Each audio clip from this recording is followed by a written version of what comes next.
walang itinaas na presyo ang mga biling prutas sa lungsod ng Iriga. Kahit papalapit na ang Kapaskuhan, ito ay ayon kay Mama Catherine, isa sa mga nagtitinda sa public market ng lungsod.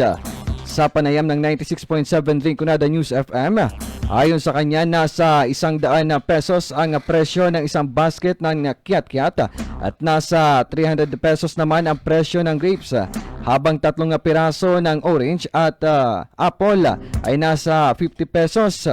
Habang ang ibang prutas ay nananatili sa presyo nito noong nakaraang taon. Samantala, asahan pa niya ang pagtaas ng presyo nito sa araw ng Kapaskuhan at Bagong Taon dahil anya sa kakulangan ng deliver at sa pagtaas din ng presyo ng bili nila.